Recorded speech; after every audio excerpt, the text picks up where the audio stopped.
गंगा में डूबने से बचाया एक बालक ने।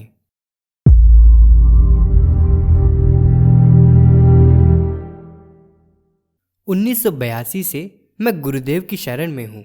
मेरा पूरा परिवार ही उनके विचारों से प्रभावित है, इसलिए मेरे विवाह में दान दहेज की कोई बात नहीं रही।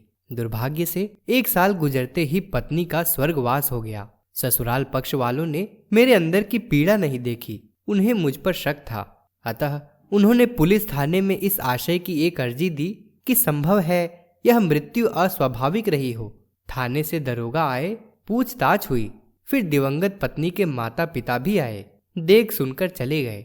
चूंकि हम में कोई खोट नहीं थी, एक चिकित्सक के नाते काफी लोग जानते पहचानते भी थे, इसलिए पास पड़ोस के लोगों की बातें सुनकर आखिरकार वे संतुष्ट हो गए कि इसमें हमारा कोई दोष नहीं। केस तो खत्म हो गया, लेकिन इन घटनाओं से मैं अंदर से टूट गया। जीने की कोई इच्छा शेष नहीं बची थी। ऐसी विषम परिस्थितियों में पूज्य गुरुदेव के सत् साहित्य का स्वाध्याय करने से धीरे धीरे मेरा मनोबल बढ़ता गया और जैसे तैसे मैं अपने आप को सहज करने में काफी हद तक सफल हुआ। कुछ ही दिनों बाद पूज्य गुरुदेव के सूक्ष्म संरक्षण से सबल होकर मैंने अपनी दिनचर्या को नियमित कर लिया। चिकित्सा कार्य के साथ ही मैंने अपना एक क्लिनिक भी खोल लिया ताकि अधिक से अधिक व्यस्त रहा जा सके। सन 1992 की बात है।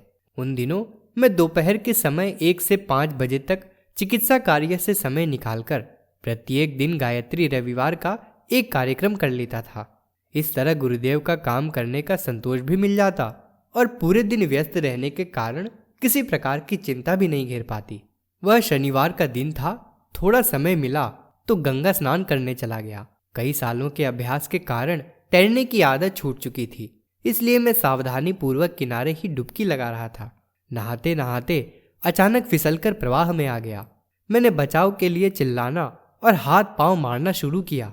मेरे एक साथी के पिता कुछ दूर तक तैरकर पीछे पीछे आए, पर फिर लौट गए।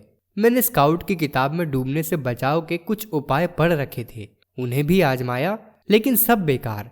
मन ने कहा, अब अंतिम समय आ गया, दूसरी दुनिया में जाने के लिए तैयार हो जाओ। मेरे मुंह से अचानक निकला, हे माँ, और मैं अचेत हो गया। कुछ समय बाद चेतना लौटी तो देखा बहुत दूर एक पुल के पास 2-3 लड़के खेल रहे हैं। वहां एक नाव भी लगी है। हालांकि वहां पर किसी लड़के या नाव का होना एक अप्रत्याशित बात थी। उस अर्ध चेतना की अवस्था में मुझे जो दिखा और जिस प्रकार घटित हुआ, ठीक वहीं लिख रहा हूँ। उस लड़के ने मेरी तरफ अपनी उंगली बढ़ाई।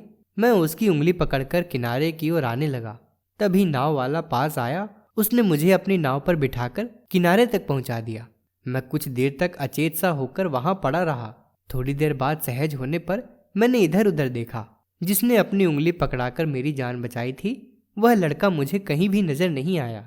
नाव वाला भी बिना किराया लिए वापस जा चुका था। आज भी मेरा मन यही कहता है कि परम पूज्य गुरुदेव ने ही बालक रूप धारण करके अपनी उंगली पकड़ाकर मुझे जीवन दान दिया था। मौके पर नाव लेकर मल्लाह का आ जाना भी उन्हीं की लीला थी। प्रस्तुति अशोक कुमार तिवारी, इलाहाबाद, उत्तर प्रदेश। अगर आपको हमारी यह वीडियो पसंद आई हो तो इसको लाइक करें, कमेंट और शेयर ज़रूर करें। साथ ही हमारे YouTube चैनल ऋषि चिंतन को सब्सक्राइब कर बेल आइकन भी दबाएं ताकि आपको आने वाले वीडियोस की नोटिफिकेशंस मिलती रहें। धन्यवाद।